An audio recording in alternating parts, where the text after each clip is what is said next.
اے خدا ہمیں ان نسلوں کا ماں باپ بنا جو متقی ہوں، اور ان کے بغیر ہمیں آنکھوں کی ٹھنڈک نصیب نہیں ہوگی۔ اس میں ایک اور معرفت کا نقطہ تربیت کرنے والوں کے لیے بیان فرما دیا، جس کو بھلا کر پھر لوگ تربیت میں بے شمار غلطیاں کرتے ہیں۔ فرمایا اگر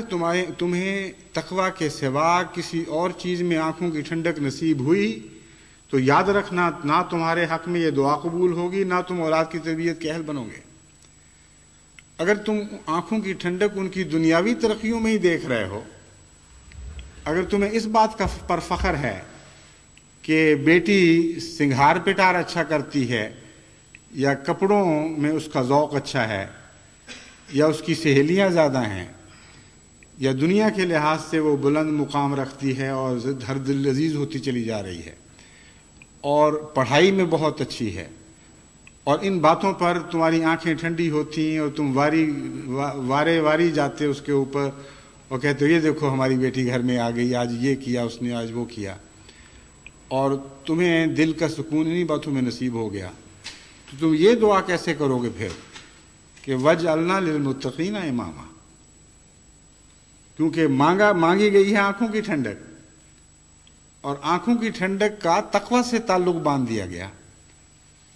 تو فرمایا کہ خالی منہ سے دعائیں کرنا کوئی حقیقت نہیں رکھتا جب تک اس مضمون پر تم عمل کرنے والے نہ ہو، یہ مضمون تمہاری زندگیوں کا حصہ نہ بن چکا ہو۔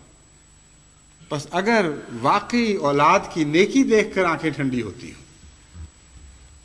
اگر اولاد کی نیکی دیکھ کر ان کی راہوں میں آنکھیں بچھنے لگ جائیں اور انسان کا دل خوشی سے بلیوں اچھلنے لگے اور خوشی کے ساتھ سجدہ ریز بھی ہو جائے، کیونکہ روحانی دنیا میں یہ کیفیت اکٹھی پائی جاتی ہے، خوشی سے دل اچھلتا بھی ہے اور خدا کے حضور سجدہ ریز بھی ہو جاتا ہے، تو پھر تم یہ دعا مانگ سکتے ہو کہ وَجْعَلْنَا لِلْمُتَّقِينَ إِمَامًا، اے خدا ہمیں آنکھوں کی ٹھنڈک نصیب کر اور تقوی والی اولاد عطا کر۔ اس کے بغیر تمہاری اپنی خواہشات اور اپنی تمنائیں تو دنیا کے رستوں پر چل رہی ہوں، اور اپنی اولاد کی دنیا کی ترقیات سے تم راضی ہو چکے ہو، اور اگر وہ عبادت نہیں کرتے تو تمہیں دکھ نہ ہوتا ہو، اگر وہ نیکیاں اختیار نہیں کرتے تمہیں تکلیف نہ ہو، اگر وہ جھوٹ بولنے والے ہوں تو تمہارے لیے تمہارے دل عذاب میں مبتلا نہ ہو جائے،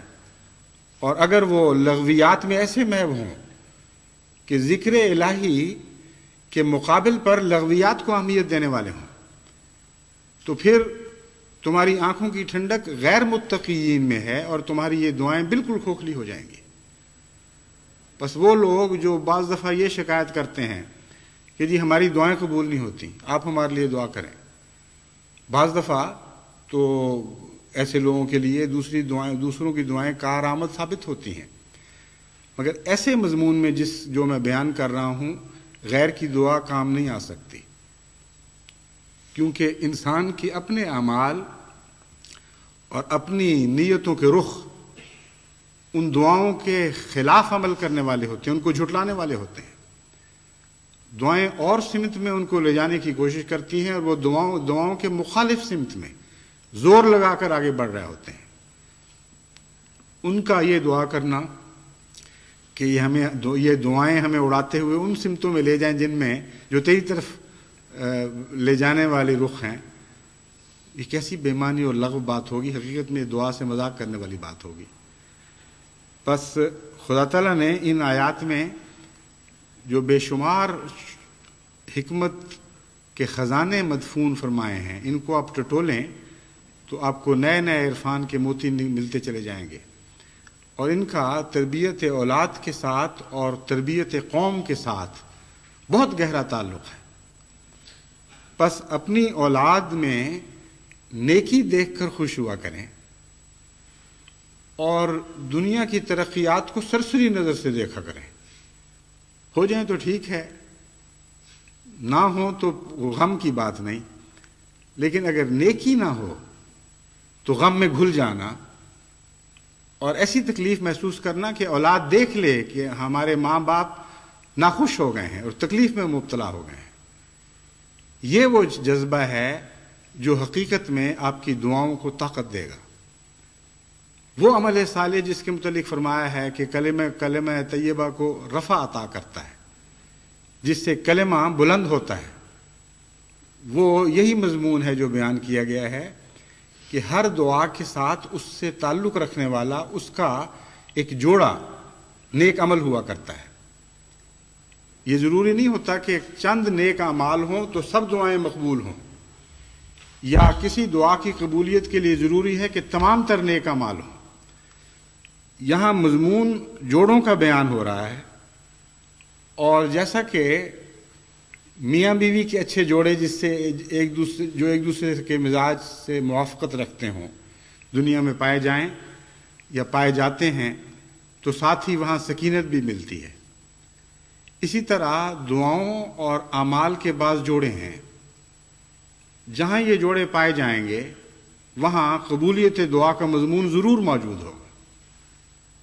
بس جس قسم کی آپ دعا مانگتے ہیں، اگر آپ کا عمل اس دعا کی سے مطابقت رکھنے والا عمل صالح ہے تو یقین رکھیں کہ ایسی دعا ضرور رفع پائے گی، کیونکہ قرآن کریم نے اس کے متعلق یہی گواہی دی ہے، اور ضرور مقبول ہوگی۔ اس لیے محض رونا اور سجدوں میں پیشانیاں رگڑنا دعاؤں کے لیے کافی نہیں ہے۔ آپ کے اعمال اور رخ پہ چل رہے ہوں اور سجدے اور رخ پہ جا رہے ہوں، یہ تضاد خدا کو قبول نہیں ہے۔ بعض دفعہ جن کی خواہشات ان کے نیک اعمال کے مطابق ہوں، ان کو لمبی دعاؤں کی بھی احتیاج نہیں ہوتی، ان کی ایک آہ ہی دعا بن جاتی ہے۔ اگر ایک ماں باپ ایسے ہیں جو ہر وقت اپنی اولاد میں نیکی تلاش کرتے ہیں اور نیکی نہ نظر آئے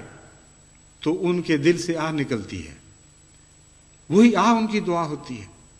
اور خدا تعالیٰ اس پر محبت اور پیار کی نظر ڈالتا ہے۔ اور وہ جو دنیا پہ راضی ماں باپ ہیں، وہ بعد میں اپنی اولاد کو جب بے راہ ہوتے دیکھتے ہیں، ان کی لڑکیاں غیروں سے بھاگ رہی ہیں، ان کے لڑکے ہاتھوں سے نکل رہے ہیں،